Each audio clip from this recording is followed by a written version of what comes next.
All right, we are live. Welcome everyone to a Fugly broadcast, which probably hasn't been done in close to a year. And I I apologize for a lack of content on my part. School has been kicking my butt, but it's good to be back. There's several movie reviews. Yeah, I can't talk tonight. Movie reviews that I completely missed out on, which I feel bad about, and I want to get back into that. And there's been like, so many gaming headlines that have come out that I missed out on. So I'm back because I feel like this is a really big event. I've never experienced anything like this before.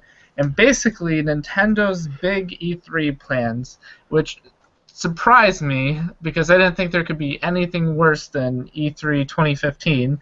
Their plans this year is to only bring Zelda. There is going to be no Best Buy event, So which it's sucks. so it's not really can't really call it Nintendo's E3 plans, just their E3 plan. Pretty they're fine. much. I think that's a fair assessment. And that really They're sucks because a tradition that you and I had going, Josh, Hmm. was we would have, I think we would schedule a certain day. Like, we never missed a year that they did it of going to Best Buy Yeah. and checking out, like, what the latest stuff from E3 was. And I think sometimes we would even, like, record the footage and put it out.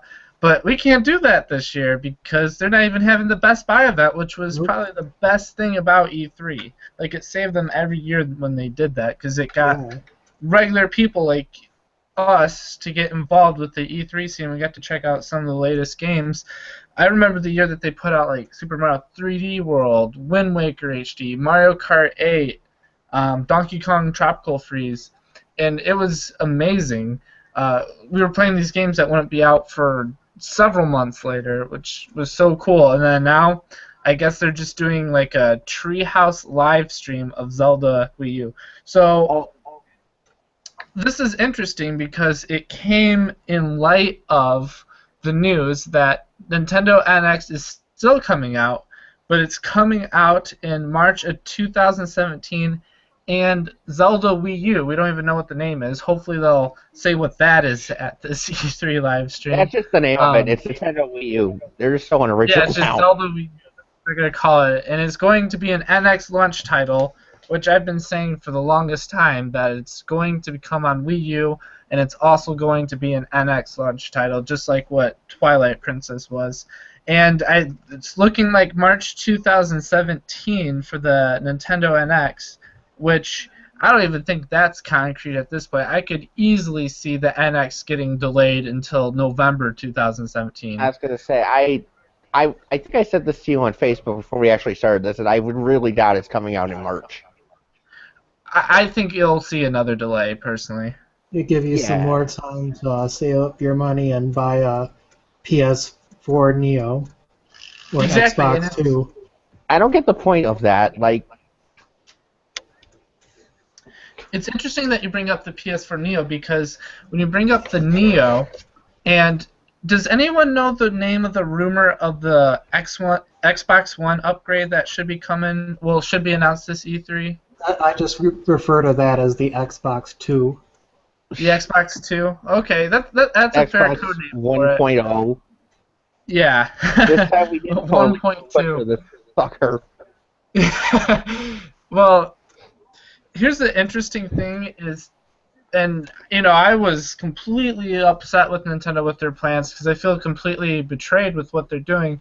But then someone brought up a good point, is that usually it's Sony and Microsoft that kind of chill and hang out until Nintendo makes a plan, and then they try to one up Nintendo, right? Hmm. So Yeah. what's interesting is I think that Nintendo is waiting for Sony and Microsoft to announce what the Neo is, what the Xbox 2 is, find out what that is, and then do these last minute changes, maybe even delay the NX until November 2017, and then have a system that's more powerful than the Neo and the Xbox 2. I was gonna say Um, March. March seems kind of early for it though.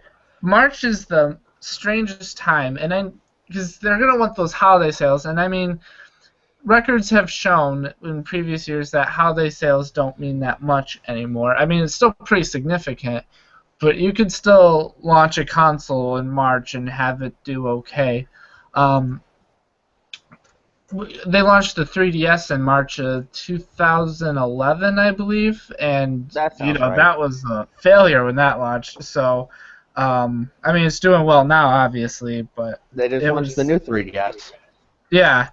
Um, Have so they what ever? I think is going to happen is the NX is actually going to get delayed until November 2017, which makes the most sense to me. And several analysts are supporting Nintendo not releasing the NX until 2017. And Well, I agree. I mean, all of us are Wii U owners, and we would like that 5-year lifespan. I mean, and the thing too is it's more important.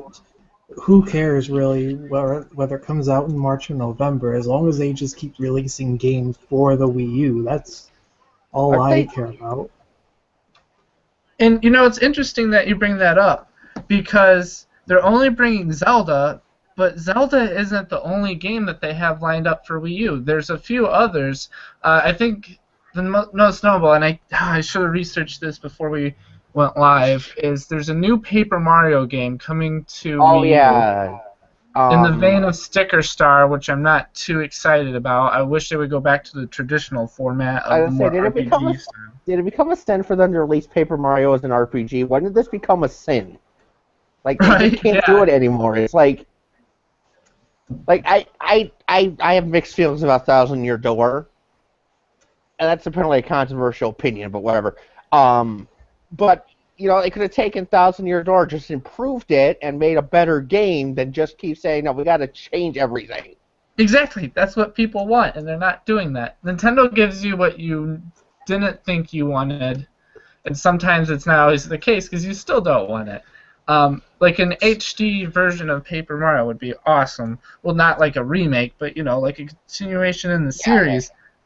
I know it's not Paper Jam because Paper Jam is the game that took the Mario and Luigi RPG series and mixed it with the Paper Mario series. Do any of you happen to know the name of the Wii U Paper Mario Hang on, game? I got Google up. Let me just look it up. Paper Yeah, just Mario. look it up, I guess. Would not I know have that. Wikipedia probably would tell me this. Color Splash. It should be coming out this year, I believe. So we have Yeah, I think. Hang on, let me just pull up the Wikipedia page. so like the Wii U has like a few games coming to it still. Oh no, wait, And this is when the is first one. Yooka-Laylee supposed to come out? Did that get delayed again? I thought it was supposed to come out 2016. My understanding, it was like October 2016. Okay, so we're getting Yooka-Laylee. I know Mighty Number 9 has gotten delayed till June, I believe. And those are some pretty hotly anticipated titles. So Mighty Number 9, Yooka-Laylee, the Paper Mario game, and then we know that we'll be getting Zelda Wii U in 2017. But here's the thing that really confused me until I got to thinking about the Neo and the Xbox 2, is Nintendo traditionally will announce a system 1 year before they release it, and then so it's pretty much 2 E3s before the system comes out, kind of like what they did with the Wii U and the Wii, which was known as Revolution and then became Wii a year later. But they're not doing that. They're not even bringing the NX to E3, which is, I think, the biggest news outlet for video game information currently. I know there's the Tokyo Game Show. I know there's a few other things, but in my opinion, and this just might be my opinion, there's no bigger news conference than E3 in terms of No, video games. I More or mean, less. E3 is essentially like the State of the Union of video games, almost. Oh wait, they're releasing Super Meat Boy as a standalone game. I didn't know that. Huh. Yeah, we're getting Super Meat Boy. Yeah, Oh yeah, I'm that's right. No, well, we're getting Super Meat Boy. So there's like a lot of indie titles that we're getting. Yeah, I'm just looking at the Game FAQ list here. Yeah, let's see. I'm just gonna look it up real quick. What the new? Not totally related, but why?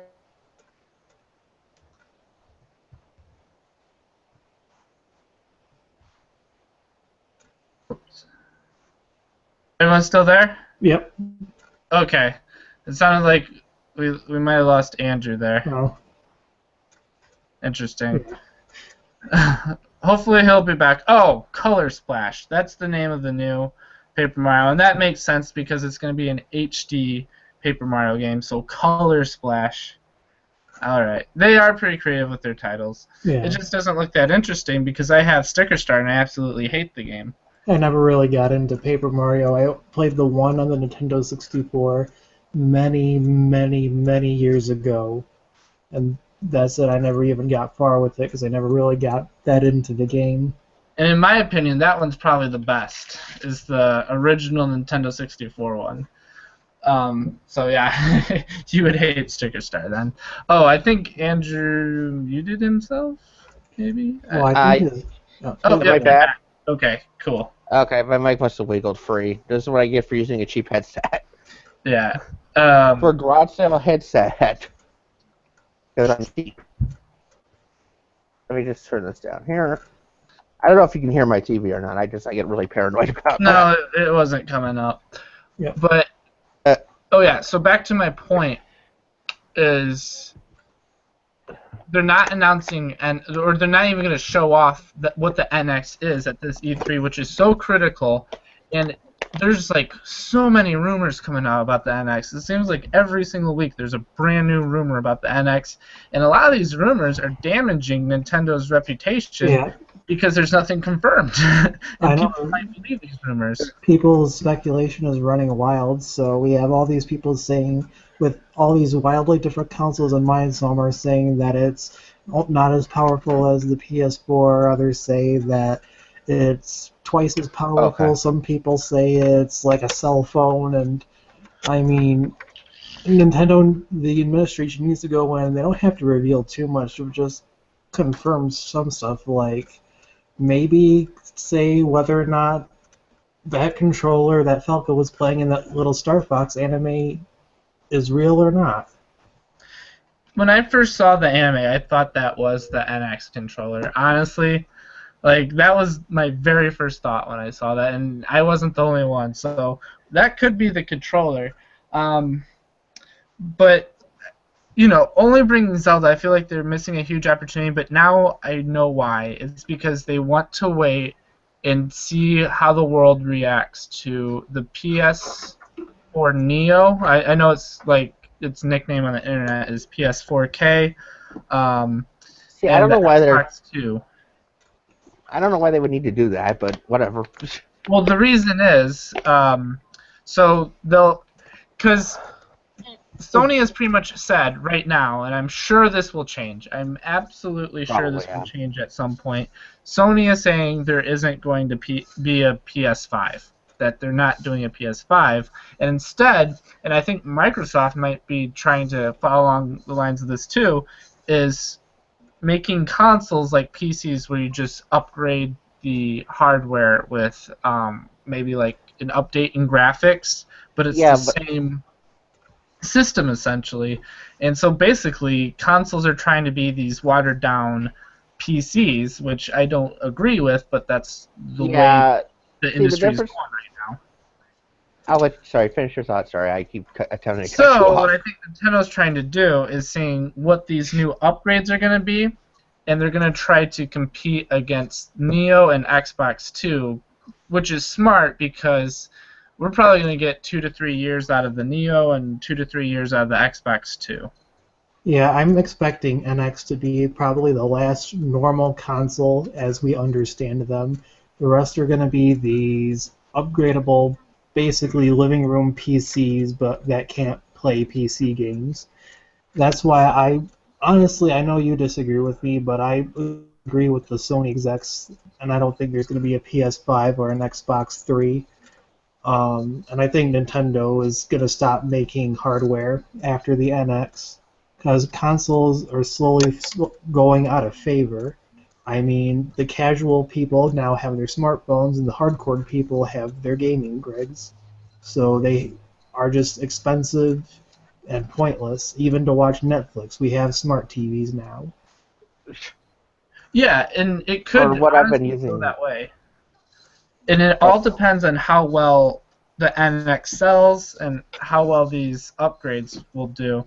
The reason why, and I think Sony would budge and release the PS5 before Xbox releases whatever it is they're going to release after the I'm gonna go Xbox back to One. Zero, Xbox Zero. Yeah, Xbox Zero. It's gonna The reason why I restart. think that is Sony as a company is hurting. Like, Yeah. in every division except its gaming division, and that's still true.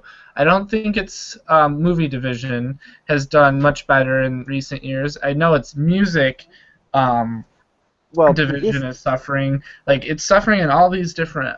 well, the music industry's been suffering for a long time. You know, internet piracy and Right.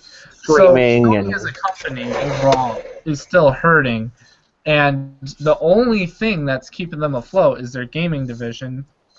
And it seems, and this is just from what I gather from the internet, that a lot of people are going to feel betrayed once they release Neo, because they just dropped down $400 for this PS4, Mhm. and And they want the best graphics out of it, and I then wouldn't blame them. all of a sudden you can buy the PS4 Neo, which can do 4K. I don't know if that's been confirmed yet. I'd have to check the sources. I think they released some of the specs, and I don't know if it can do native 4K. It might be able to output 4K resolutions, but I don't know if it natively has 4K graphics. But That's mainly 4K for multimedia like Netflix and Blu-ray and things like that. And 4K Hulu games and are just 4K games are really just kind of a nice little thing that is now possible, but not likely. right, that's kind of what I gathered from it. So they're gonna put this out, and they're gonna see that it's not gonna do extremely hot. This is just my prediction. They're I like, would well, say our gaming division is still the best. We can't release another handheld because the Vita is just horrible, and we absolutely slayed it with the PS4. Like, the PS4 is what kept us alive. Maybe it's time to bring in something fresh, something new, bring in some new ideas, and let's release a PlayStation 5 and try to replicate the success that we had with the PS4. Let's just do that over again with the new generation. And then once Microsoft sees them doing that, because I don't think people are going to want to buy their Xbox 2 just kind of like the Neo. I'm sure Right. people will buy it, but it won't be as many as what they're hoping. They're going to be like, all right, let's go into a new generation as well. But I think at that point, the NX will still be underpowered, because I think the NX, the reason why it's waiting is it's trying to one-up the Neo and one-up the Xbox 2.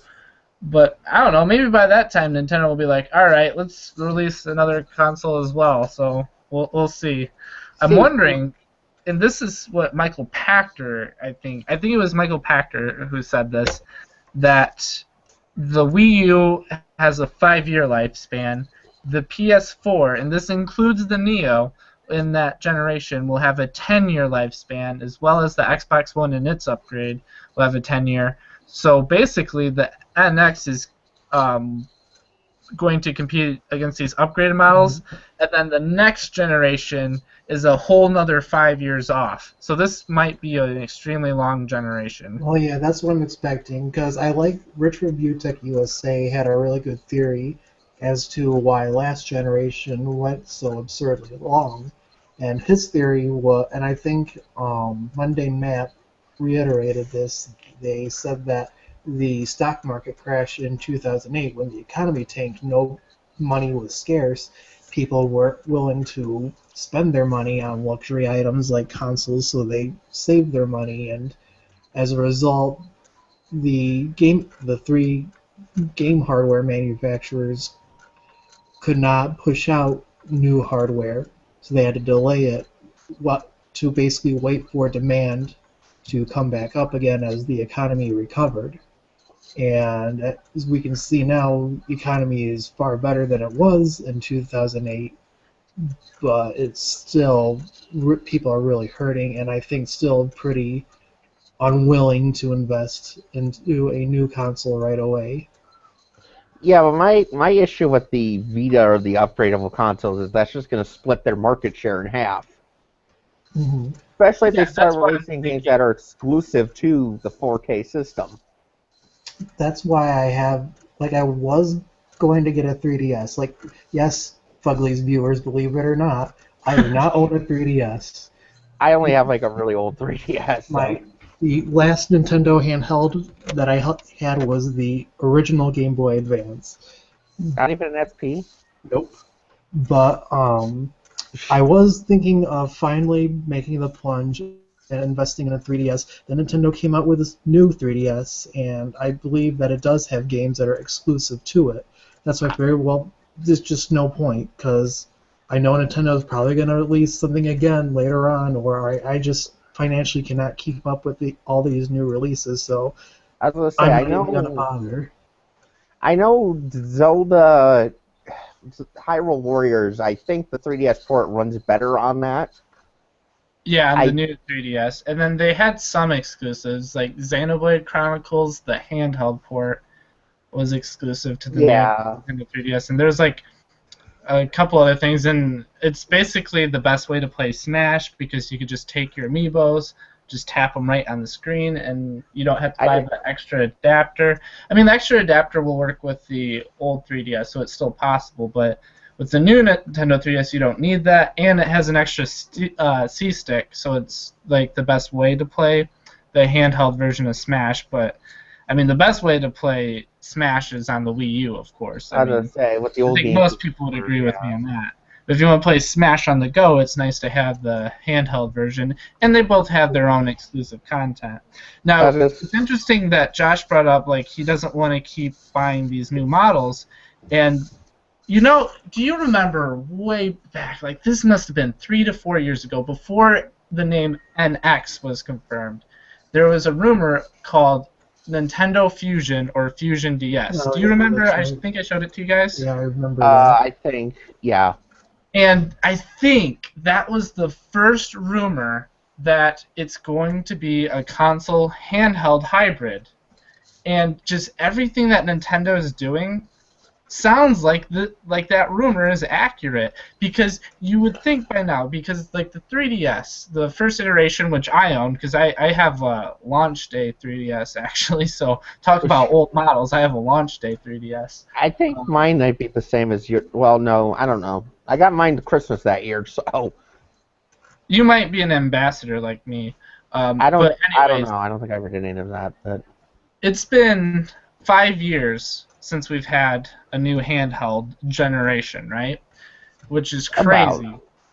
And there has been no information about a new handheld. And the number one thing, whenever Nintendo suffers, the number one thing that always keeps them afloat is their handheld, with the exclusion of the Virtual Boy. Their handheld division is where they're strongest. They've always been able to sell handhelds really well, with, of course, the Virtual Boy being the exception. I wouldn't even consider that handheld. I would consider that actual VR.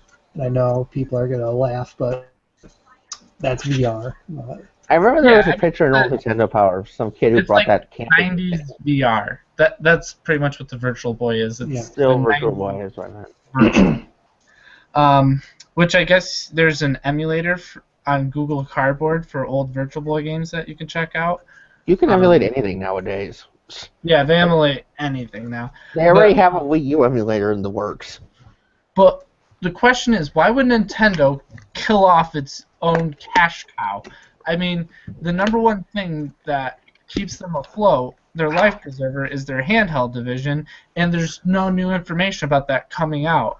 So what I'm banking on is that NX really is a console handheld fusion, and I don't know if it's actually going to be called Fusion, but I really do think that what they're going to show off when they actually do announce the NX, whenever that's going to be, who knows. It's going to be E3. This united library. So there's probably some 3DS games that interest you, Josh, right? What? Like, there's probably some 3DS games that interest you. Oh, there's lots of 3DS games that interest me. You get a new 3DS, you can play Earthbound on the go. Exactly. So now with this, and you know, you were complaining that you can't keep up with all these purchases. Basically, Nintendo's catering to someone like you, and they're just basically going to have one platform for you. And I guess this platform is going to be able to communicate with all forms of media. Somehow it's going to take advantage of your cell phone. Like, I don't know if you guys have the game Miitomo. Or I do not. I don't know if I Miitomo. can or not. That Right. kind of gives you an idea of what they're going for. So basically, there's a new My Nintendo account system, and this NX device, based on the patents and kind of this blue ocean idea that Iwata suggested, is it's going to be able to recipes. communicate with your PC and your cell phone. And one of the rumors that I don't think was ever disproven, I'd have to check, is that say if you're on the go and you're gaming and like your cell phone's in your pocket or whatever, you know, through I think it's through Bluetooth communication. I don't think it's through infrared communication. I know I'm an electrical engineer, I should know this stuff. But it would make the most sense if it was Bluetooth communication to me. I just say Bluetooth. But say if you're getting like a phone call, your NX would be able to notify you of this phone call and I guess possibly answer it for you. So that way you don't have to like dig in your pocket. You can like just pause the game and take care of that phone call and then resume gaming in a moment. Yeah. Which is like an idea that they have. I honestly don't know what they're really going to do with that. But basically it's this device that can communicate with other devices. And then one rumor was that it's going to take advantage of cloud computing and basically create like, I don't really know how to explain this very well. Like it makes sense to me when like someone else explains it to me, but I don't know if I can explain it to other people. Basically, this cloud network works if other people are using their home NX consoles as like servers, and what this will do is just make computing a lot easier for all NX devices, which should make the kind of like the task that's running easier. It's So basically I guess that's how it would output better graphics. yeah, it's basically the notion that like two heads are better than one, and many hands make for light work. So the more, basically the more servers, which would be in this case Having it that close to me. NXs working together and basically sharing their power and their infrastructure can effectively make a stronger computer, like a virtual computer, so it can technically be more powerful than the PS4 Neo. Yeah, and I think that's the route that they're going to take with it. And so essentially, unlike what the PS4 and the Vita were doing, I guess you can take your NX on the go, like your full console game, so this Zelda game that everyone's talking about, theoretically you will be able to take this handheld controller and take it anywhere you want and be able to play that full console game. And I mean, this Zelda game looks like it's the closest thing to a Skyrim game. Skyrim-esque game. I mean, I was watching some old footage and it's huge. I mean, this game is so huge that they're doing an entire like 3 to 4 hour live stream just over the beginning of this game. So obviously Nintendo's very confident that this game is going to be good. So good, so confident that that they're devoting their entire E3 to it. It's 3 to 4 hours. It's just the same field over and over again. I don't. But by I don't think God, they do that. look at how they render that. They said that this game is going to be very different from any other Zelda game. So, Well, didn't they say which you kind might of be able to worries me pick- because I don't want it to be too different, you know. Didn't they say you might be able to pick a female Zelda? Or It's Link, a not rumor. Zelda, Link. And So it's funny because they haven't really talked about this game at all. That there's rumors about this Zelda game coming out that Nintendo still isn't commenting on. But one of the rumors is that you might be able to create like a female Link. Well, didn't someone say there was a comment and people had said that because Link has always been fairly androgynous, but this Link that they showed off in particular was very androgynous, and it might have been the creator of Zelda said that, who said it was a male or something like that. Someone made that remark. Yeah. not like there's anything wrong with that, but Yeah, I mean, if they're going for the Skyrim S game, I know one of the staples of Western RPGs is you're allowed to pick your gender, like in Mass You can- Effect or. you can make your own character. Yeah. Yeah, and basically, maybe you'll be able to customize the look of Link as well as the gender. Who knows? Maybe they are trying to go for a more of a Western feel with this Zelda game, like a more Western RPG, and have this big open world like Skyrim or Fallout or Witcher or just the Western RPG archetype. Maybe they're trying to go for that with Zelda. Which will be interesting to see, and I think this game is going to push the Wii U to its limits.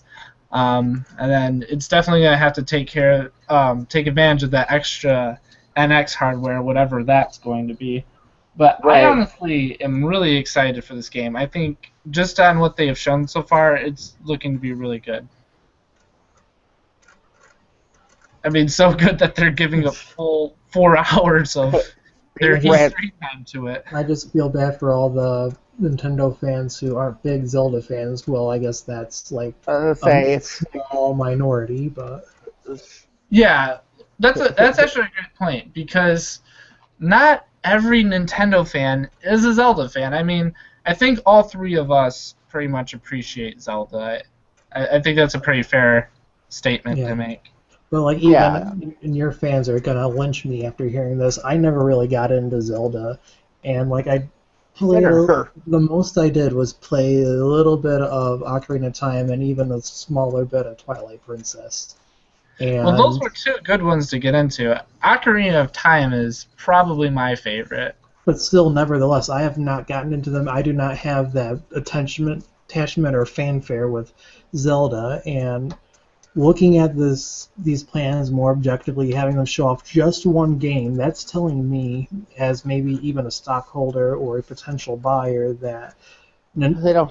and all this time the Wii U's been out, this is all Nintendo has to show for themselves is one damn game. They've hardly released anything, period. So Wii U is already stigmatized as having few and a very small library, and so they only show off one game, and it just tells me, as a potential buyer, they've given up on the Wii U. And as someone who is looking into a Wii U or Nintendo's next system, I'm losing a lot of faith in them as a Yeah. company, and that's why I've even said before that I will not buy the NX unless it just absolutely blows me away.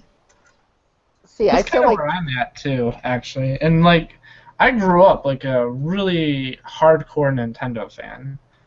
I mean, I also play on PC as well, but I've always shown a lot of Yeah. favor to Nintendo because they have a lot of my favorite series. Smash, Super Mario, Zelda, Star Fox, Metroid. Metroid needs way more love. By the way, it's its Metroid needs to 30th get a new- anniversary. Metroid I needs to get a new believe. game. Yeah. Yeah, it's Like the they- 30th anniversary of Metroid, and Nintendo's not even acknowledging it. Well, you got that one Metroid game that, like, Oh, compared to Federation Force. yeah. Yeah. You know, they got so many Well, negative I try ratings to on their pretend YouTube. that doesn't exist. They got so many negative ratings on the YouTube video. They literally disabled ratings. I think. Yeah. Well, Hang on. Let me go check this again. I've heard though that the gameplay of the game isn't that bad for Federation Force.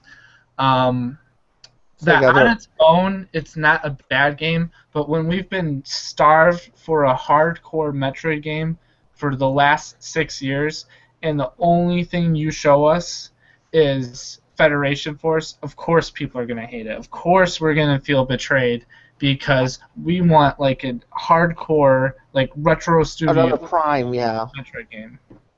Especially after the last one being Other M, that kind of. Yeah. I mean, I don't know. Other M split the audience. I think it's Oh, yeah. pretty 50-50. Either you liked it or you didn't. Right, I don't know where you stand on that. I didn't like it, but I might be. I mean, as far as the gameplay goes, I liked it. There were some story elements that I didn't agree with, but I really liked the The gameplay, action yeah. of the game. Like, I think anyone who defends that game pretty much says, well, the gameplay's good.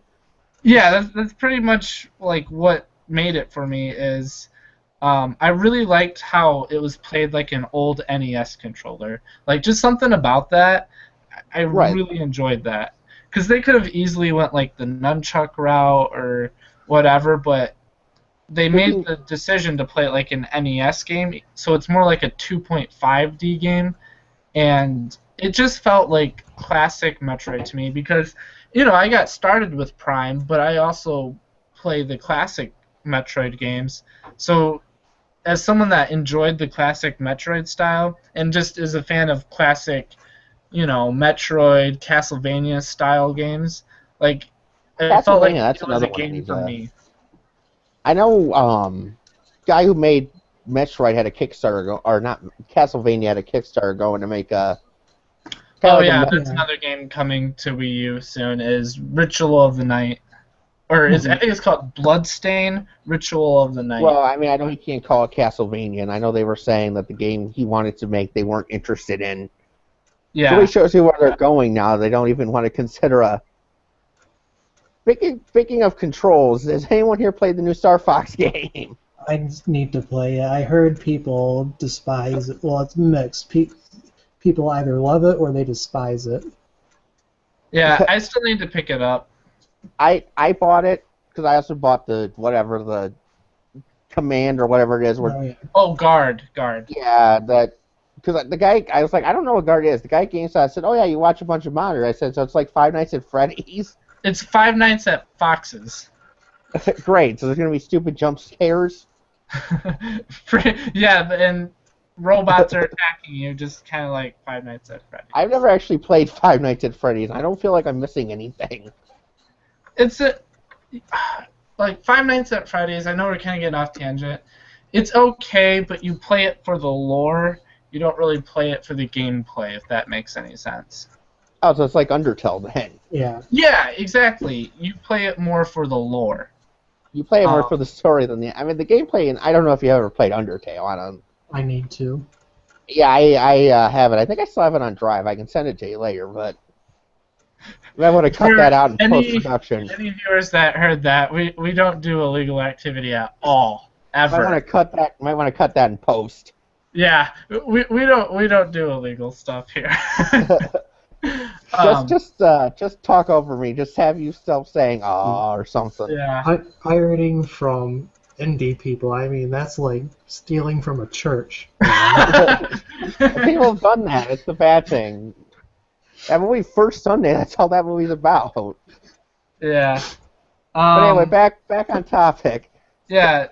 I like Star Fox. I don't know if it's just because I wish they had made another Star Fox game. I mean, the controls are okay. I mean, when you're shooting straight ahead, like during the just normal bits, you're fine. Yeah, I hear once you get used to it, it's not that bad. It's just like a learning curve, and once you get over that learning curve, it's not so bad. The impression... Sorry, go on. No, the only thing that annoys me is that they have when you face a boss battle, there's a button that will let you lock on so you can find where they are. That doesn't count as a shoot lock-in, so you can follow him with the ZR button, but that doesn't count as it's very hard to explain.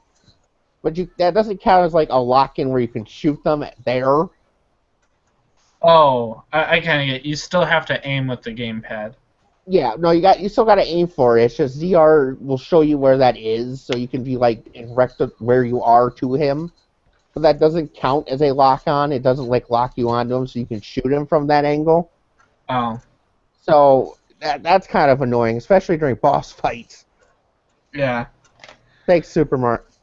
I mean, I'm still probably gonna get the game just because I'm a big Star Fox fan. Yeah, I like Star Fox. I mean, I think with the Wii U, you could except for the GameCube titles, you could almost have every Star Fox game. You can have Command, you can have 64, and I think the Super Nintendo ones. And now you can have Star Fox Zero, so that's a pretty nice system for that. I hear a rumor that we might also be getting Mother 3 in the United States, so the Wii U would be a system for you to own Earthbound Beginnings, which is known as Mother 1 in Japan, Earthbound, which is known as Mother 2, and then we'll be getting Mother 3 eventually. So the Wii U will have like the full Mother series. Oh, let's or say, well, Earthbound series. Mother 3, the guy from Earthbound, or not, yeah, Earthbound Central did a full translation. All they really have to do is just say, hey, dude, can we borrow this? Okay, great. Yeah, it should be fairly easy to put on the Wii U. So like the Wii U did have interesting stuff that you couldn't get anywhere else. It's just so many bad business decisions screwed it over. And, I'm worried about The next... the Wii U doing so bad that it's going to screw over any potential the NX has, because it's left a bad taste in gamers' mouths. That's why, honestly, I'm seeing a huge repeat of history from the Saturn to the Dreamcast. You have the Dreamcast, which was this great system that's ahead of its time, so ahead of its time that people still make games for it. Fun fact. I say the homebrew scene for that, actually, I think it's still going. But see, I don't buy into those whole people who are like, Nintendo's dying, Nintendo's dying. It's like, I mean, I know they had one bad console, but I mean, you still gotta look at the Wii sold relatively well. I think financially they're fine, but that's not where they're hurting. It's their image, and that's what really hurts. And if you look at image, the Wii was a knife stake in their heart, and the Wii U is them just bleeding out, and the NX is their last final gasp before. That's kind of why I'm concerned about them launching it in March. That's why I'm thinking they're probably gonna not. Because I would be concerned about them launching it too quickly and just like the Wii U had that long drought where there was just nothing. Yeah. I hear, though, Emily Rogers is saying within the first year of NX being out, because there's a reason. Now, this is just rumored. Don't take it as fact. But Emily Rogers is the most credible source out there that is not official Nintendo PR, is that within the first year we're going to get a Super Mario game, Zelda, Super Smash Brothers, Metroid, Mario Kart, and I think a few others. I can't remember what the other two were. But pretty much that. Sorry. You know how the Wii had almost every Nintendo title on it except for Star Fox and Kid Icarus and F-Zero, which have been in hiatus forever? Basically, the NX is going to be a Wii, and it's going to have a lot of titles on it. So you're going to have a lot of games coming to this system, and apparently they're going to support it a lot. Again, though, I think that what I'm expecting... Say your thought, Josh. Sorry, you're more... My thought was... Sorry. We just keep cutting each other off, so just keep going. What I'm expecting is people to, I think... Yeah, the Wii U is probably going to be a very nice system in and of itself. I mean, the NX is going to be a great system in and of itself. It's going to have amazing games on it. It's going to have great support on it, but people are going to ignore it. And I think, first of all, Nintendo is very lackluster with their marketing, but I think even if they do step up with their marketing and not just have a bunch of little 9-year-olds around the Christmas tree as their ads, people are still going to ignore it, because a lot of people now, and it's surprising, don't even know what Nintendo is anymore. Like, my old roommates, I remember when we first met, they asked if I game, and they said, yeah, and so do you got a PS3 or Xbox 360? I said Wii U. They didn't even know what that was. And I was like, you guys don't know? That's Nintendo's new system. Well, what's a Nintendo? Yeah, pretty much. And, it just goes with this whole idea that everyone thought that it was Iwata's fault that Nintendo sucked so badly with the Wii U generation. But Iwata is just, like, a figurehead. He's just, like, someone that the public can identify with. Who really makes the decisions at Nintendo is a board of executives.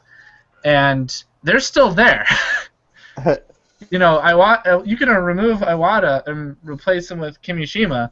That board is still there, and I'm betting you that board is filled with a lot of elderly Japanese businessmen that just don't get it. That they're living in the 90s and doing business like it's the 90s and don't know how to adapt to the video game industry, which evolves rapidly. Like, it is the fastest evolving industry I've seen. Yeah. I mean, just even in the past 5 years, it's changed dramatically. And Yeah. there's all these external factors that affect the gaming industry. Like, do you guys remember back in middle school when YouTube was just this silly little video platform that anyone would, would just take these crappy videos and upload them online? YouTube Right. is now a staple of gaming. Yep. Like, Back when you could still actually upload movies on YouTube without them getting copyright claimed. yeah, so Fuck you, Tom Wiseau. Sorry. I mean, some people have entire careers. Like, they're basing their entire life's career on YouTube gaming. Hell, we're even doing it now. There's more and more people coming out with this. So the video game industry is constantly evolving, whether it's with the main businesses themselves or the external factors like YouTube or you name it. And now we have VR coming into it, and people are saying, oh, well, Sony and Microsoft is going to be dry. No, it's not. Sony is bringing in what used to be known as Morpheus. It's just now Sony VR now. They're going to bring that in, and they're going to show a lot of cool games for VR because right now VR is hot. VR is a very hot topic, and they are going to take advantage of that. And you know that Microsoft is going to try that as well, and they have HoloLens, which is their VR system, and I expect to see a lot of that at E3 this year. And of course, you'll probably see Vive show up. You'll probably see Oculus Rift show up with some stuff. Doesn't Facebook still own Oculus Rift? What's that? Doesn't Facebook own Oculus Rift? They do, yeah. Wasn't that a big thing for a little bit? Yeah, I mean, Oculus Rift, Josh and I both have used it, and it's pretty decent. The one that is compatible with, like, all games, though, is the Vive. The reason why I don't like the Vive is because of a business decision to force you to have the controller with it. The Vive would have been a lot more affordable if they just had the controller as a separate accessory, and it would have been more of a competitor to the Rift. Well, not even that, but having a controller kind of breaks that whole virtual reality thing, doesn't it? You want a controller with the headset, you really do. Well, yeah, but within the theory, I would just like the option of buying it separately. Well, the theory would be you would be so immersed you would just be able to do it with your hands, but I don't know. I don't know that much about VR. I'm not going to say, I personally don't think VR is going to be that big. I think it'll be a niche market at best. It'll be a cute little gimmick that they'll just occasionally wheel out when they want to, Yeah, we'll see how it will do. What's interesting is, I think we mentioned before we went live, MatPat is doing his game lab, and it's shot in 360 video. The whole thing? Yes, his a few of them. I don't know if all of his episodes, but pretty much his hook, his gimmick, is his game lab is in 360, and you'll actually be able to interact with these videos. Oh, that'll be tedious. He said it was a pain in the butt. I mean, it's already done. He said he's already filmed the entire I mean, not for, well, of course it's going to be hard for them, but I mean for the viewer, and that's one of my problems with VR and interactive video, especially with someone who's made interactive videos. They're tedious for the viewer, and VR is really cool, and the idea of interactive video is really cool, but when you actually go and do it, you realize it's not as fun as you thought. It's one of those things that's better in concept than it is in practice. Exactly, because my problem with those interactive YouTube videos and VR is it's like a video game you can't play, and a movie you can't just sit and enjoy. Yeah. It's kind of robbing you of both experiences. I would think that would be a major just take you out of the movie, you know. Yeah, it kind of does. If I'm going to sit down and watch Spider-Man, I want to, watch the movie. I don't want to, keep getting taken out of the... What if we've been fooled this entire time, and the NX isn't even a console, it's just Nintendo's VR? The Nexus is so advanced, it literally will run in your brain. Yeah. You go to Nintendo headquarters, they put a little chip in your brain, and then you just play games. That'd be the cue to sell your stocks. while you still while there's still good things. Shigeru Miyamoto's been huffing a lot of paint. Okay. Yeah. I mean, I'd really hate to see Nintendo go, but they're just making a lot of poor decisions.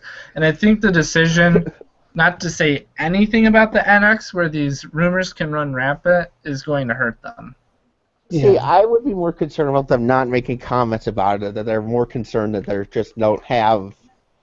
For something that's supposed to launch March next year, which is still fairly early, mind you. It is. Yeah, it's less than a year away. You would think they would actually have something to show. You know, they would actually have, you know, hey, here's what this thing looks like. You know, we've been working on this for... They would actually have something to show, not just Zelda. Well, that's what they're doing. And it had me worried. But then someone brought up the point that they're waiting for the Neo and Xbox upgrade, the Xbox 2. Right. I would think they would have... Like, they showed a concept of the Revolution, or Wii, even before they announced that, you know... I know, they're not even doing that, which just baffles me. It just completely baffles me. What I'm wondering is, would it be so bad for Nintendo to compete with the Neo and the Xbox 2 directly head-on at E3? And just, it's an all-out battle for the media's attention. I mean, that's what they need to do, because the media ignores them now. Like, Nintendo has become the John Kasich of video games. Yeah, pretty much. So I say they should go to E3 swinging and being like, all right, Zelda's our launch title. Here's the NX. It's going to do 4K. And someone's going to be like, wait, I thought it was only going to run at Xbox. And then Kimishima was like, shut up. We're putting 4K out. If we have to delay this, it's going to display 4K. Shigeru Miyamoto's got the screwdriver. We're going to do this. Yeah. And they're like, you know what? Screw it. Here's our launch lineup of NX. Get ready for it. That way all the people will be like, hey guys, did you hear about this new video game company called Nintendo? Yeah. But, they're you know, like the third one now. They need that kind of press, and they're not going to get hardly any press at E3. I mean, do I think Zelda Wii U is going to look cool at E3? Of course. I'm really excited about the game. I need a game like this in my life. You know, I've been wanting to play an open world Zelda for a long time, because Wind Waker, I guess, is technically open world, but that open world consists of an ocean. To be fair, the HD remix did fix that with the fast sale. Oh, I love Wind Waker HD. Wind Waker HD is phenomenal. I played the crap, because I never played a lot of Wind Waker, I'll be honest here, and I was like, oh, well, The only thing that kind of annoys me about I'm literally at the end of Wind Waker, I just need to go do the final dungeon, and I'm like, yeah. Oh, that's one of the best parts. I like the bottle system, and I wish they had brought that over for Twilight HD, but I understand why they couldn't, but... Yeah. I don't understand the stamp system in Twilight Princess HD. I personally don't have Twilight Princess HD. I kind of want to get it just for that Wolf amiibo, and then that Wolf Link amiibo, I guess it's compatible with Zelda Wii U. So, right, actually, because again, I don't know a lot of amiibos, because I didn't buy that whole amiibo thing, but it's pretty well made. Yeah. And I'm sure, if Nintendo does go under as a company, can you imagine how much those amiibos are going to be worth someday? I just hope it won't be like Beanie Babies, where we all think they're going to be worth something, but they're really not. Yeah. Well, at this point, they could just change over and just make toys. Well, I don't think Nintendo is gonna go under. They're diversified enough, and they have enough good ideas for that to not happen. What I see happening is they stop making hardware as a new consoles. They'll become software mainly, but then they'll also probably put a lot more effort on toys and other tentpoles, and possibly like cartoons and other licensed media. I mean, I don't really see, the next Mario game being on whatever Xbox 20 or whatever. It would probably be post Nintendo hardware. They're going to do plug-in games. It would probably be on smartphones or PC, would be my guess. You said smartphones, and my stomach just dropped. Okay. maybe PCs. PC seems like the better option. And it just really depends. But my iPhone could probably handle like Super Mario 64. So And I say they have emulators for that. I mean, you got to homebrew your, Yeah. I know Android actually has a native N60, or not, well, not native. You got to download the app, but it can run N64 games. Yeah, smartphones should be able to handle at least Nintendo 64 quality. Right. I mean, I've never tried it because I mean, the thought of playing that N64 game on my phone. Just a touchscreen Super Mario 64 does not sound like fun. They already did that. Super Mario 64 DS. Well, you can still switch to like the pad and the buttons, but just trying to jump with a touchscreen does not sound like fun to me.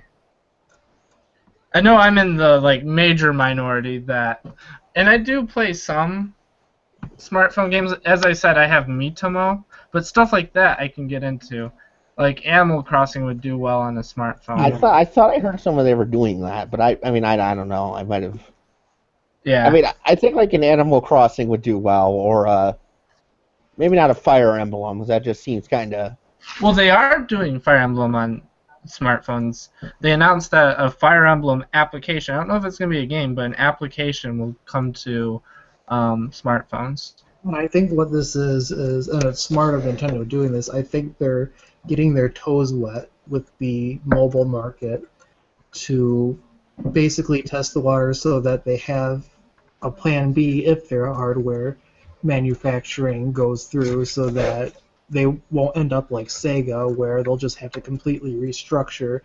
They can make a somewhat smooth transition into mobile and PC. Yeah. That makes a lot of sense, and I think that's what they're doing. So I guess Nintendo's last hope as a hardware manufacturer is they have to do NX right. Like, even if NX is perfect, I still expect this to be their last system. Well, I know we said earlier we were talking about that whole upgradable PC thing, that all consoles are going to be like that. Uh-huh. But my issue with that is that there's a big difference between a PC, because, I mean, my laptop can run, I mean, not well, most things, but I feel like that would split a console market in half. Oh, yeah, it would.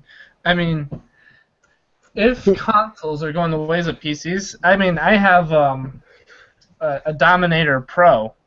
Why would I, get like a watered down PC from that? I mean, my gaming laptop is going to last me probably like the next 5 to 10 years, honestly. Mm-hmm. And, if they're pumping out stuff that it can't do, all I have to do is upgrade the graphics card, and I should be fine. So I'm expecting to get like 5 to 10 years out of that thing. Yeah.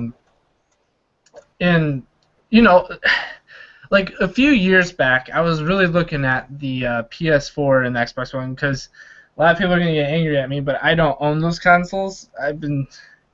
Once I graduate, I might be able to buy all the consoles out there. I'll have the money to do it.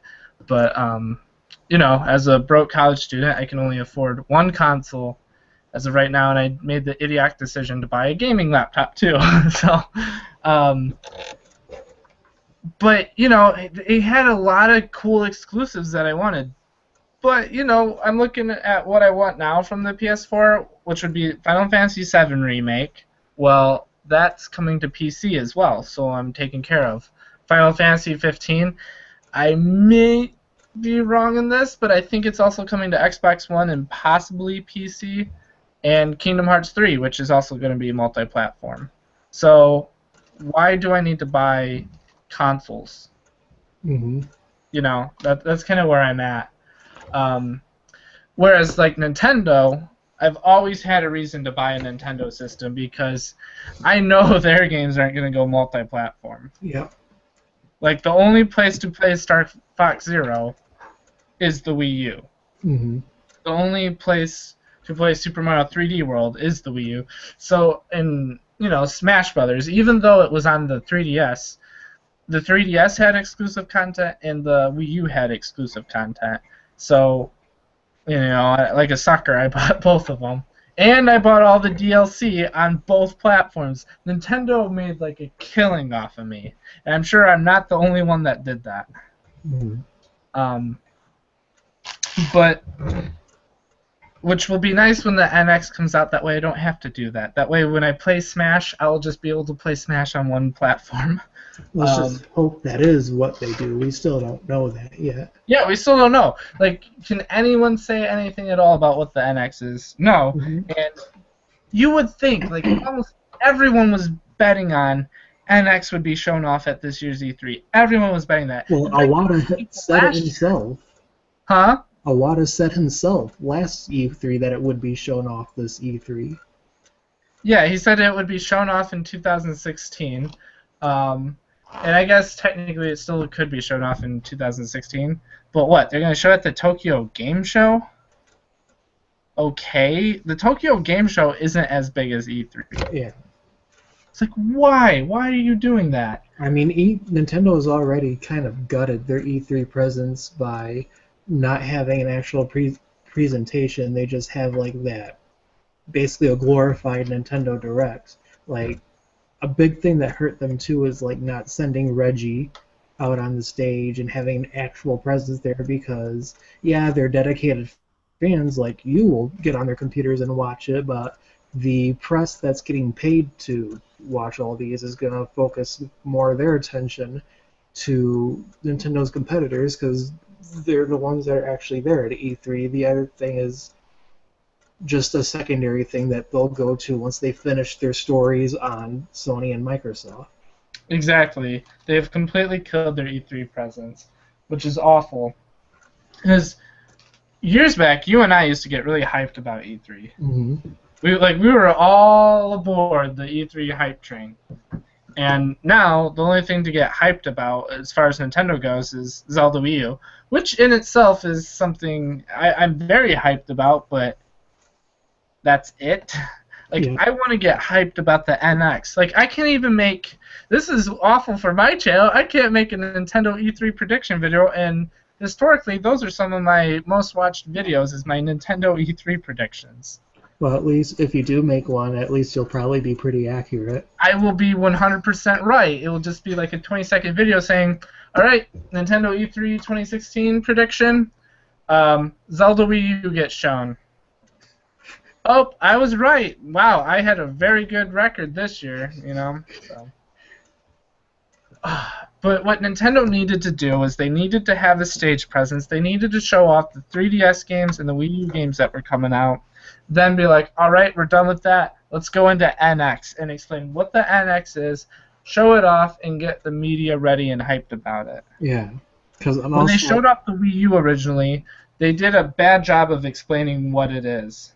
Yeah, and I think another problem too now, because they're not giving any official details, people's imaginations are running wild, and by the time and all these rumors keep coming out, and people are going to have these super high expectations. They're going to have this amazing messiah of a console in their mind, and then inevitably Nintendo's going to reveal the NX, and it's not going to live up to this absurd hype that it's got, and people are going to despise it. Yeah.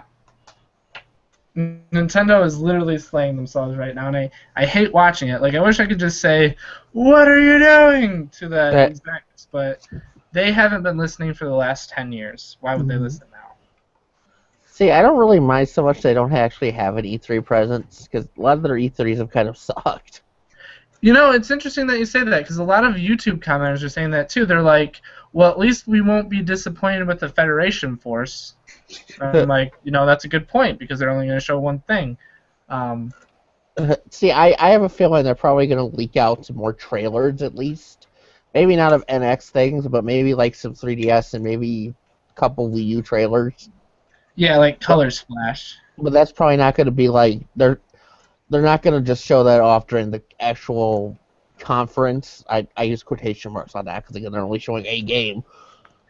But even last year, they... Oh, hey, we actually have a viewer. That's... Hello, viewer. Welcome. This is That's a new crazy. thing. Oh, no, they left. You scared them away. They got bored. They're like, you know what, I can do better things. Yeah, we had one viewer, and they're just like, I'm out, dog. I haven't even looked at YouTube since we started this. Well, it's in the bottom below our faces, but there's Yeah. actually someone watching.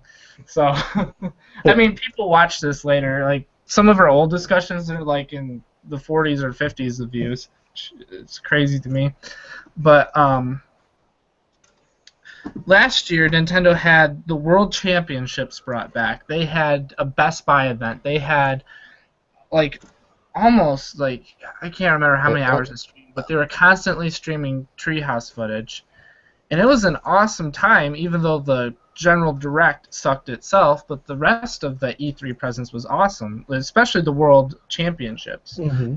They don't have that. Like Nintendo has historically been known for like killing E3 in terms of everything outside of their directs. Like the Right. first one, like that Best Buy event was amazing. Mm-hmm. And then I think the second Best Buy event was Smash Brothers, wasn't it? That sounds Yeah. right. I don't know. And then the one after that was I think the championships for you could compete to go to the World Championships. Yeah, that's correct. So this year, I don't know, Well, they might pull a fast one and be like, oh Yeah, yeah, I you can- can go to Best Buy and play yeah. Zelda, which would be cool, but they I don't know haven't. how much- Because they Yeah. would have said something by now. Oh, I think Andrew muted himself again. I don't know. But outside of Nintendo, are you excited for E3? I don't really care anymore. Like I have, even if I wanted a PS4 or Xbox One, I couldn't get it because I will not be able to afford it for a very long time. And I have a gaming PC, a very good gaming PC, so I just have no incentive to get one. And with now Nintendo's only showing off one game, and it's a game that is cool, but I'm not.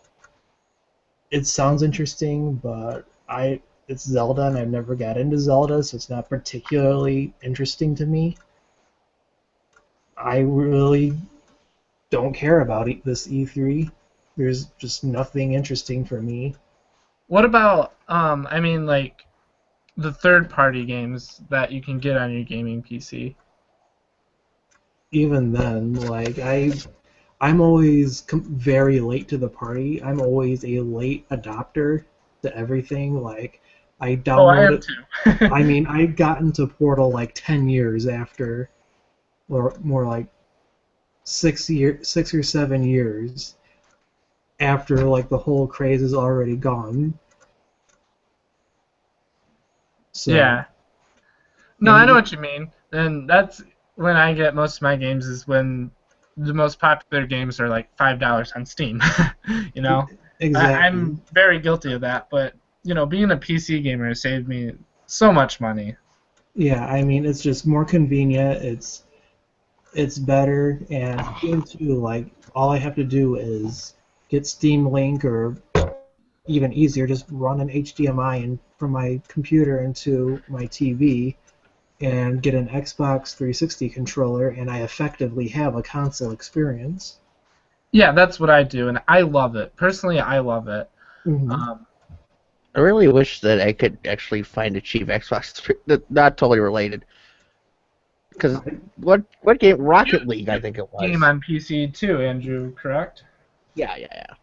Yeah. So all of us are PC gamers as well.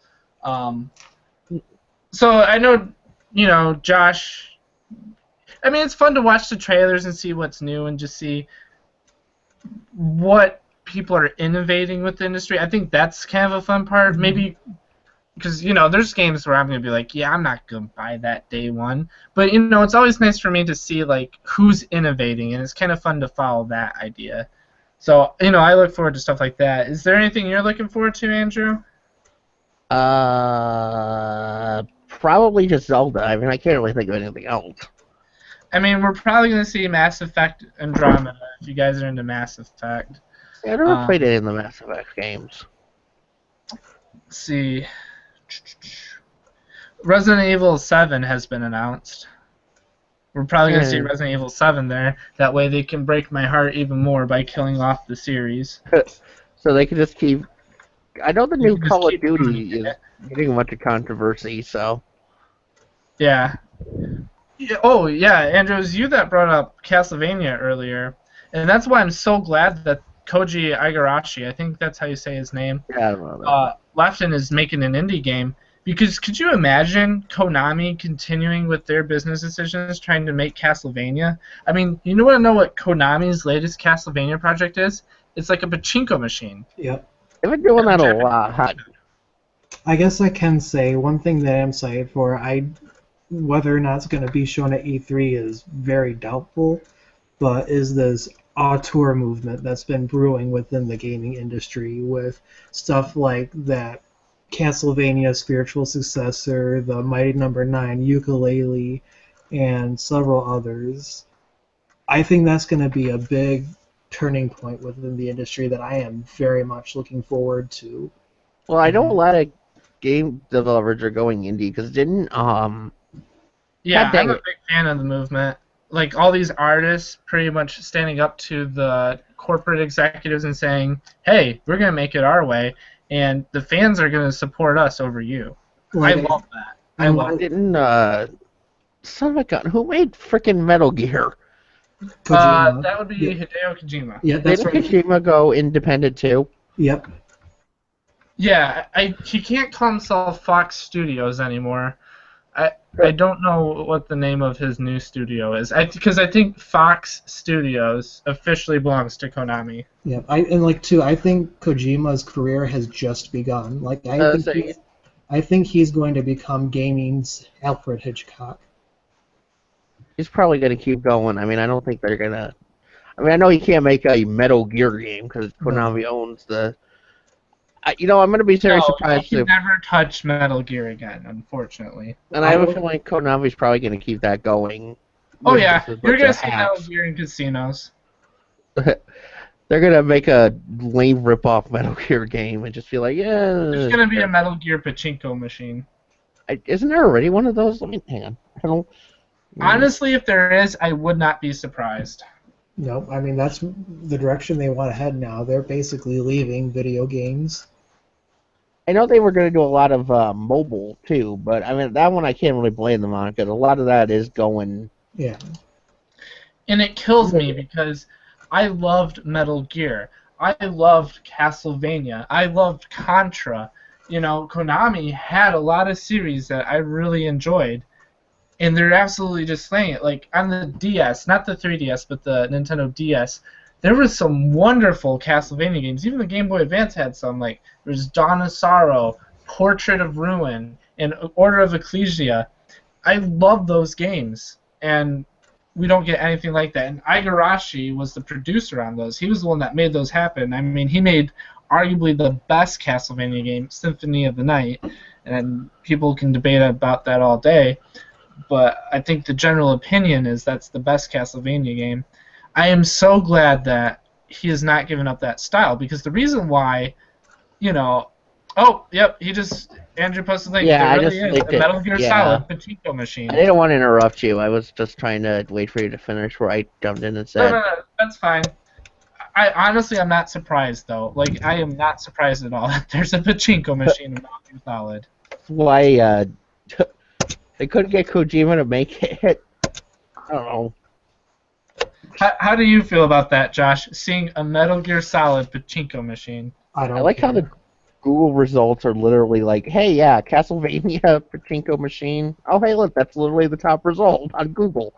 Yep. I mean, I am a huge fan of Metal Gear, but I really could care less about the peripherals and all of that. Like, I guess, fortunately, since I came into playing Konami stuff really late, that I don't really have the sentimental attachment that everyone has, especially with Metal Gear Solid. I only got into that series a couple years ago, so I don't have all that sentiment with it. And honestly, I'm glad to see it go, because I'd rather have a series have a satisfying conclusion than just be bastardized through uncalled for sequels, prequels, spin-offs, etc. And Well, I that's also, That's kind of what they're going for with these pachinko machines, even. That's why I don't care. I don't play Isn't there pachinko. isn't there a um son of a gun Contra mobile game coming too? Come to think of it. Yeah, they're just Konami's hurt me right and left because I do have like that sentimental value with it, especially with Castlevania. Like Castlevania, I have this love-hate relationship. I hate it because it's so freaking hard sometimes, but I love it because it's such a great series. Um, and once I saw the pachinko machine, like a part of me died inside. I know that's pathetic, but a part of me died inside once I saw that Castlevania pachinko machine. Well, they're not gonna. But I mean, my hopes were resurrected once he announced Bloodstained: Ritual of the Night, and the fact that the game I think is even going to have a retail release, and it's coming to Wii U and 3DS. So I might just go stupid and buy both. I'm a little confused by the not Metal Gear, the Mega Man collection wasn't on Wii U. That I can't explain. That's Konami. Or not Konami, Capcom. Yeah, I'm just thinking of that because I was gonna say I'm kind of shocked Capcom doesn't want to make a actual true 3D or 2D Mega Man game anymore, especially when they've been. Because I mean, I bought Legacy Collection on Steam.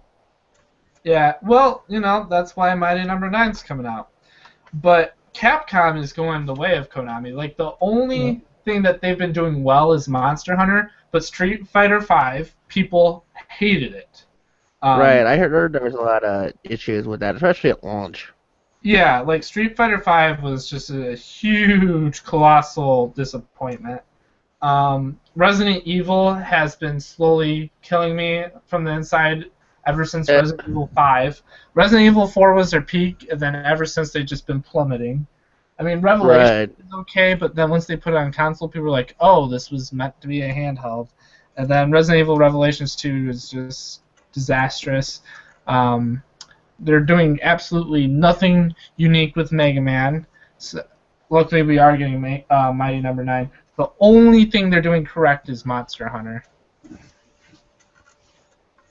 I mean, I know a lot of people griped because they said Metal or not. Why do I keep saying frickin' Metal Gear? I know what I mean.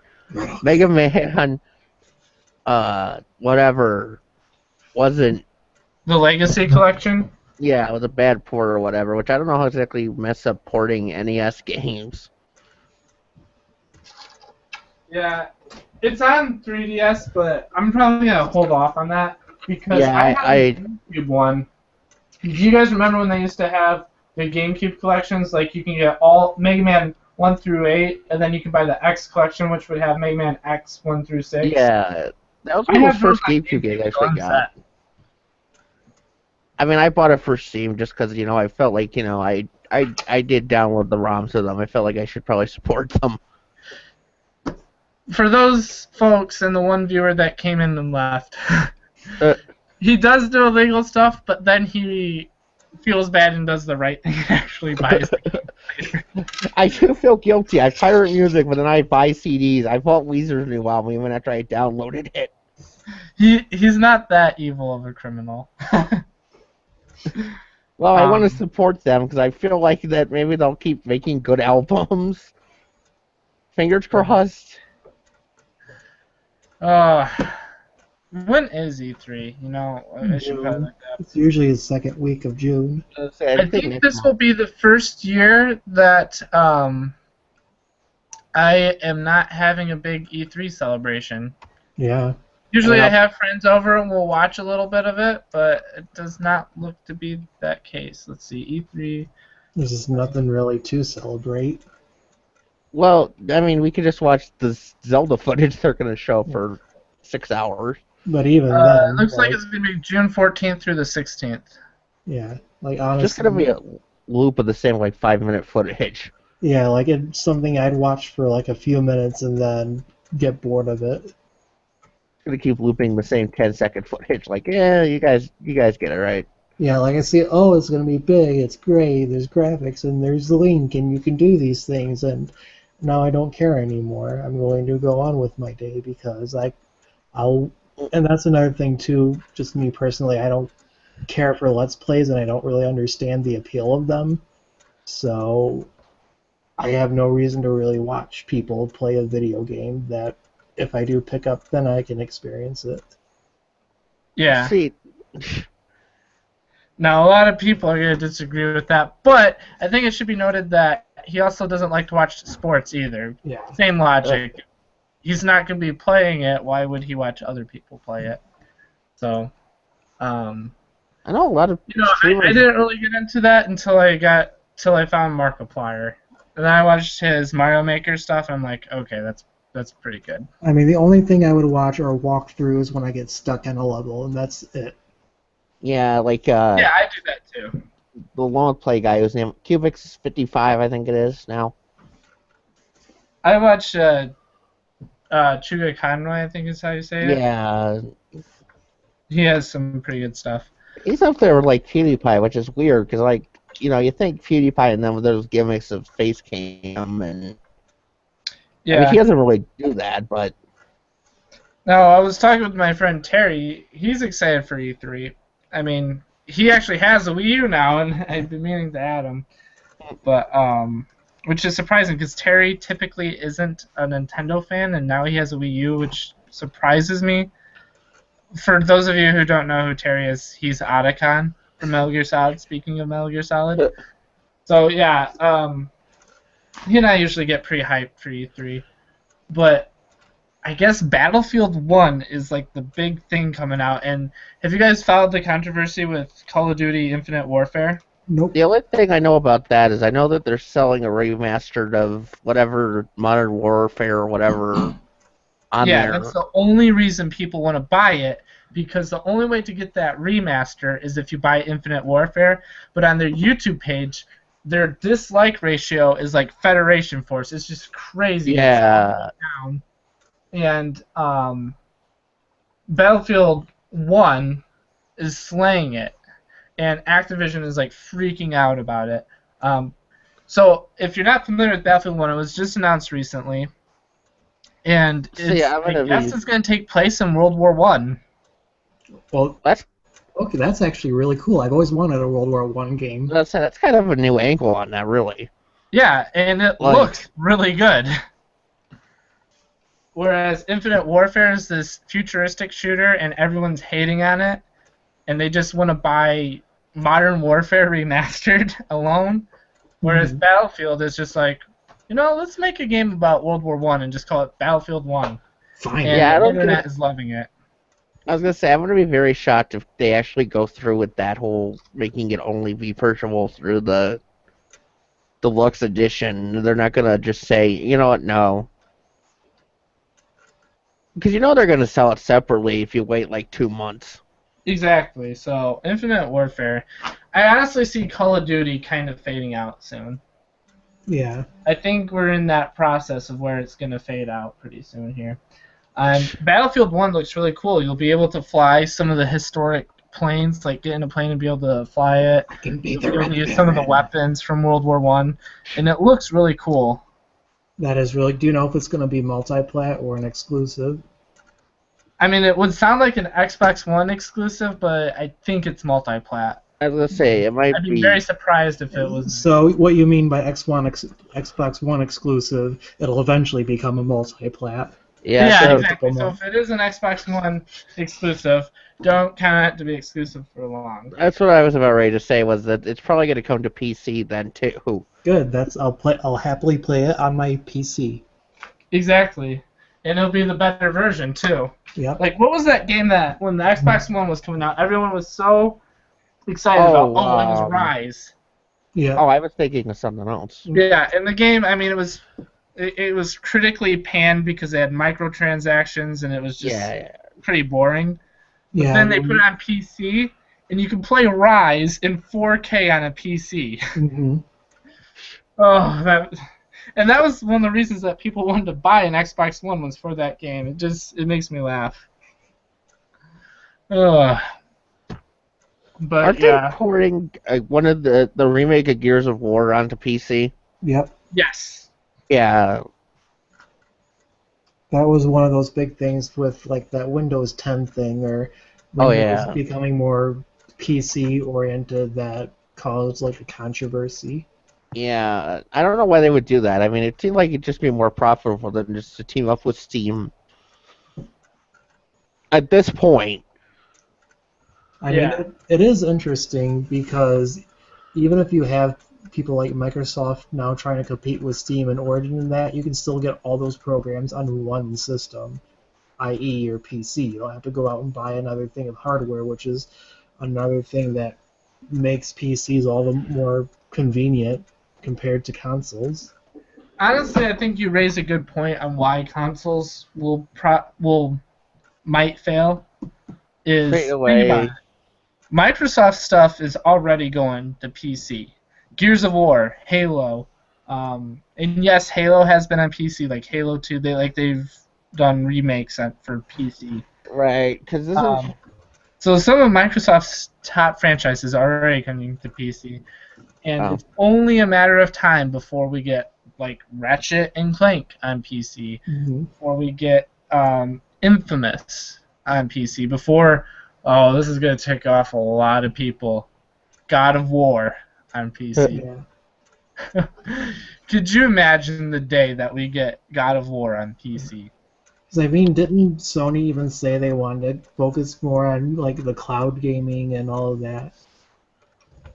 Um, I know Microsoft was looking at it, and when they attempted cloud gaming with the Xbox One, they didn't do hardly anything cool with it. It was basically a mute point. So it'll be interesting that if the rumors are true, if Nintendo was trying to go for cloud-based computing, I mean, Microsoft attempted it and did nothing significant with it. So, wonder what a company like Nintendo can do with it. see, that's kind of what Um, shot. Going back to the PC, and that's kind of shocks me is that Blizzard has its own whatever now. their own conference. No, their own distribution system because you got it on their little thing.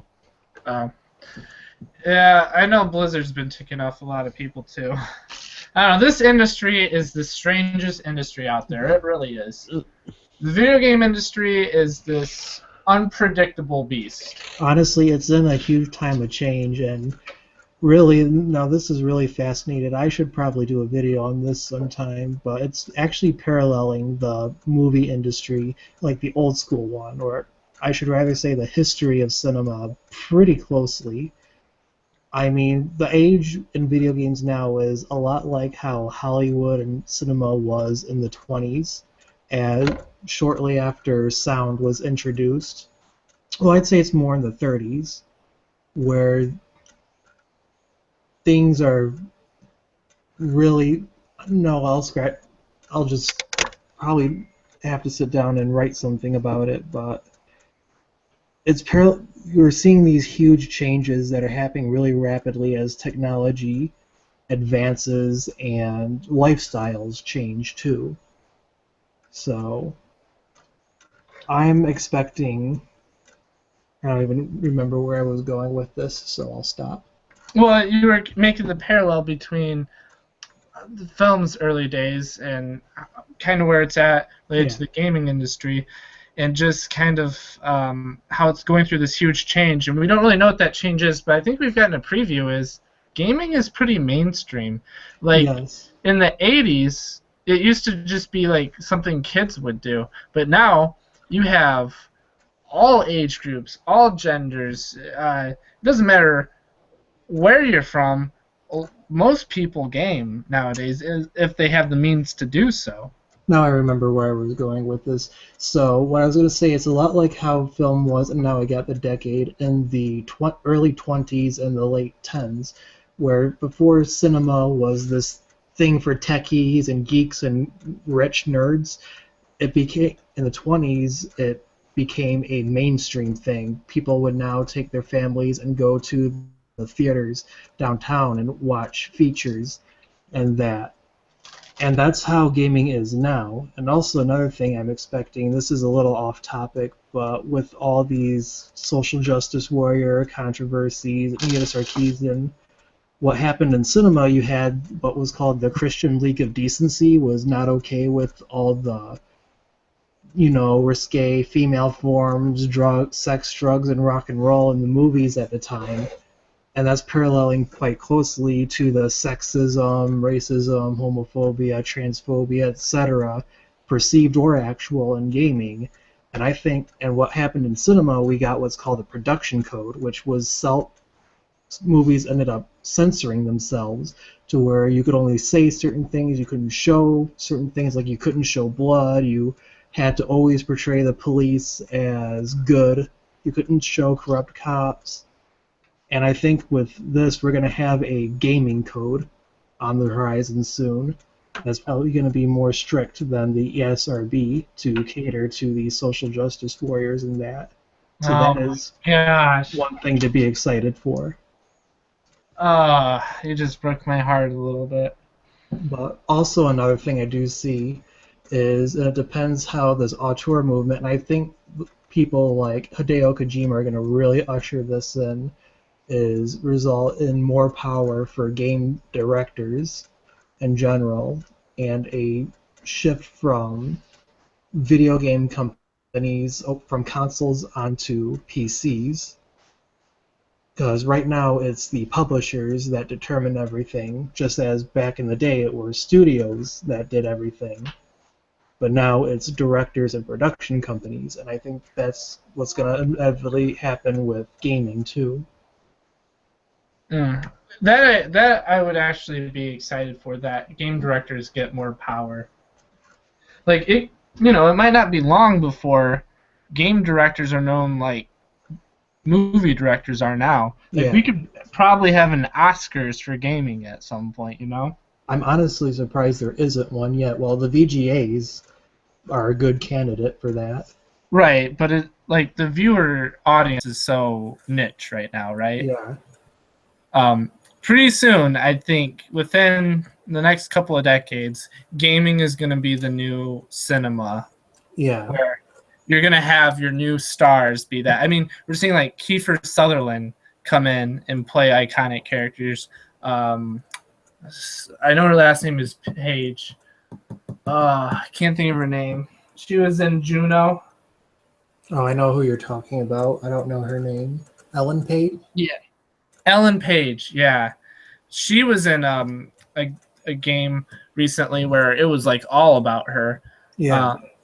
And like you're getting these A-list celebrities in games now, and I think that's where the industry is heading, is this new evolution where it's not going to be this kind of niche thing that it still is somewhat today, even though more people are coming out of the,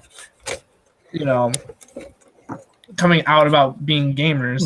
Is pretty soon like everyone is going to be involved in this industry. Yeah. And you might have people obsessed with it and idolize it, just like the movie industry. I mean, you're probably even going to have people studying this in universities, which they already do to an extent, but you're going to probably see that even more. And that'll be fascinating because that will result in students trained and have a formal university education in making games going now out into the industry. And that, when it happened with movies, it completely changed everything. That's the reason why we went to stuff like Casablanca, to Jaws, and Star Wars. So expect a radical shift in the industry again in probably another 20 to 30 years. Yeah. It'll be interesting. It's not going to be this niche little hobby that we have now. Yeah. Who knows what YouTube will even be like then? I mean, you have people that base their entire careers off of YouTube gaming. If you have like all these bigwigs coming into it, will like these smaller people be able to compete? Yeah. It'll be interesting to see for sure. And who knows, there could be something entirely new that occurs, like, and especially if we're talking 20 to 30 years, we could have a new invention that even more revolutionary than the internet come on. It's the internet in your mind. Ooh. And I mean, look what internet did for gaming. Yeah. I mean, it was kind of a double-edged sword. It helped it, and it also hurt it in a way. Why is Minicam not working? Because now, like, when the internet freaks out, everyone knows about it. That's weird. Yeah. So it's like a double-edged sword at that point. But yeah, so I guess to kind of conclude this discussion, we'll get into closing thoughts pretty soon. So all I have to say is Zelda Wii U better be damn good. So damn good that it steals all the attention away from other games. And with me, I look forward to buying Zelda Wii U in 2023 when I finally get to it. Yeah, and I've heard this. it might be like $20, $5 to $20 at that point, which will be nice. Gotta play it on those old ancient control. It's like playing an NES nowadays. It's like it feels so primitive. Yeah. Get my Wii U from a retro game store. If they're even, well, if retro game stores are even around, I was talking to From a Terry. disc traders. GameStop is saying that they need to break away from used video game sales. Well, Yeah. I know a lot of game industry people hate those because that cuts into whatever, Mm-hmm. There's greedy people, but whatever. I mean, I like it. Like Yeah. Disc Traders, GameStop. I mean, those stores are good for consumers. Like they're very consumer positive. Yeah. Even though like certainly. GameStop itself as an entity is not consumer positive, the concept of buying used games is very consumer positive. Which is good. Not that. And digital, I don't trust digital. I'm going to get into a rant about this just real quick. Like if you buy Project Cross Zone and say you don't have a lot of memory on your 3DS unless you plugged it in with like an SD card that had a lot of gigabytes on it or whatever. Yeah. And you want to re-download Project Cross Zone because you bought it digitally, you cannot do that anymore. So you basically have wasted your money on that game. Mm-hmm. That's why I don't trust digital. I want physical retail games. And Well, I know they did that with. What's that? I know they did. What was that demo for the new? Oh, PT? Yeah, PT. Thank you. They just totally took it down, and you can't get it now because it's. See, that's kind of that double-edged sword of everything being online. Is that game companies could just be like, you know what? No, you don't get to have that anymore. Exactly. That's why I prefer retail. The good news, kind of going back to what we were talking about earlier, the latest rumor about NX is it's going to use cartridges. See, I don't know if I really believe that just because of nowadays, but... Well, apparently these cartridges will be able to do better than current discs, so we'll see. Yeah, but didn't you say that about the N64 too? No. During the time of the N64, people knew that PlayStation 1 CD system was going to outdo cartridges. Like, they knew that from the very beginning. That's why Square Enix canceled Final Fantasy VII that's why they for the jumped Nintendo shark, 64. Yeah. You might remember this. Originally, Final Fantasy VII was supposed to come out on the Nintendo 64.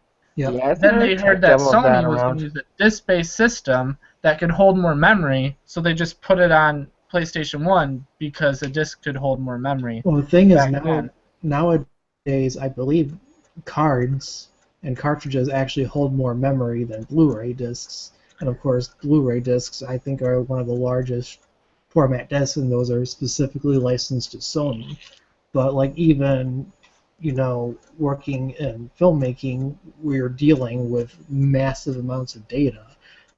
Like a SD card alone, you could have consumer now 128 gigabytes of data, and if they put in like a CFast card, that's more than enough to hold a modern game. Yeah. So basically, and I can't remember the name of the company. I'll see if I can look it up. This is gonna make me mad. Cool. Freaking Facebook. Sorry. I thought that was me because I'm playing Minecraft too here. I thought that was just a Minecraft sound. Let's see where I can find it. Nintendo. It's my decent Minecraft server. NX cartridge rumor. I gotta fix my minicam on the name of the company. Yeah. I was gonna put a picture up just so I think it's a Japanese company. Keep the kids entertained, you know. Depressed-looking Brian Wilson photo. I think the company's name is Macronix, Mhm. and apparently they had this huge order from their financial report. People really dig into this stuff. They're even looking at random companies' financial reports. But Macronix is who develops these like flash drives, cartridges, game sticks, you name it. Mhm. They have this huge shipment heading to Nintendo, and people think it's for the NX. So this is where the rumor is coming from, because this cartridge developer, and apparently it is, these cartridges that Macronix develops do hold more memory than a Blu-ray disc. They apparently have made a huge deal with Nintendo, and so that's where this rumor is coming from, is that Nintendo NX will use cartridges. And that was another rumor from way long ago, like last year even, that Nintendo would use cartridges. Now that rumor is further amplified by this new financial report from Macronix. Mhm. So I think you're gonna have to blow might them be like you looking at did your cartridges NES again. cartridges. But you know, I really like Gotta blow cartridges. them. I know I'm an old school gamer, but my favorite cartridges of all were Nintendo 64 cartridges. I loved looking at them. I Mhm. love going into old game stores like Disc Traders, and I love just seeing like these colorful cartridges all lined up. I like seeing that. Or like when you're watching Alpha Megasin, you Yeah. see his lineup in the background. You see a bunch of old Nintendo 64 games. I love just how tangible they are. Like you feel like you own it, and it's something. It's just like a book or a DVD case for a film. You can show it off, and I mean cartridges are so Exactly. old, and they've become so old school and hipster now that owning a cartridge is like owning a can of film. Right. I mean, I Like owning kind a of vinyl. support this idea Yeah, of them doing exactly. Old cartridges, school and vinyl. I sure as heck support this idea over them going digital only. Hmm. So if Nintendo is going with cartridges and they hold more memory than Blu-ray Hey. discs, I'm all for it. Yeah. I'm honestly all for cartridges, and I hope, and I know this is kind They're of a probably pipe gonna get dream. laughed at a little bit, especially Yeah. If they make it kind of in the design of Nintendo 64 cartridges, I would be really excited about that. They wouldn't do that. I know, I'm like I said, it's a pipe dream, but if they made it similar to Why Nintendo am I drowning? cartridges, oh, that'd be so nice. I mean, the kids born in like 2000 and 2001 would throw up if they saw that. Yeah, probably. But you know, like, that's my childhood so much right there, was a Nintendo 64 cartridge. I love those things. Alright, so I think we pretty much covered anything to do with what they could throw at us with E3 between Zelda, third party, VR, all the different companies. I think it's time for closing remarks, so what do you guys got? Well, like E3, I got nothing. Yeah, that's a good point. And I don't know if you guys watch EW Network on YouTube, but he pretty much made the point that E3 itself is dying out. Hmm. And I mean, right now, in my opinion, it is the biggest news network for, or not. It's not a network itself, but it's the biggest news outlet for gaming information. But in a few years, we might not even have E3. I So mean, there's honestly no point for it. Like now that we have Nintendo Directs and just new media and posting on that, because when E3's heyday came before the internet was big, it came before social media, and back when YouTube was just Fred and Cat videos. So, yeah, and back then you had E3 that people would watch broadcasted on television. Those lucky few that had like G4 back when they did gaming. G4. And yeah, you 16-year-olds probably have no idea what that is. And Oh my gosh. That's a You- whole nother discussion. And then you have your gaming magazines too. Those were the main source of information. And that's where all the gaming journalists would write about E3 and all of that. But then that has completely changed with social media. Like, social media has made the press conference irrelevant. Yeah, that's a good point. Andrew, what do you got? He muted himself. I think that's a pretty good closing remark right there, is muting himself. Honestly, my closing remark is I'm really disappointed in Nintendo, and it just seems that when I don't think that they can disappoint me anymore, they find a new way to disappoint me. But with that being said, I am kind of glad that they're like, hey, don't get your hopes up with E3. We're only doing this so that way I don't have to make a predictions video and get my hopes up that they'll turn themselves around. They just came out directly and told us it's only going to be Zelda, and it's given me more time to come to live with that fact. And you know, I am a Zelda fan, and so I'm excited to see a new Zelda game because it's been a while since I've had a brand new console Zelda game. I think the last one that I picked up was Skyward Sword. I mean, I've played the handheld Zelda games too, like the Link to the Past sequel, A Link Between Worlds. I bought that, but you know, I've been really itching for a big open world Zelda game, so I'm excited for that. If I have the time, I'll watch the stream, and I'm excited for all the other announcements. The video game industry is just depressing me right now. It sucks. There needs to be a change, and there needs to be a major change at Nintendo. And it's not the president of the company. It's obviously a board that is screwing them over, and that needs to change and fast, or we probably won't have a console generation within the next 1 to 2 generations. It'll be completely irrelevant, and it will just be PCs and smartphones.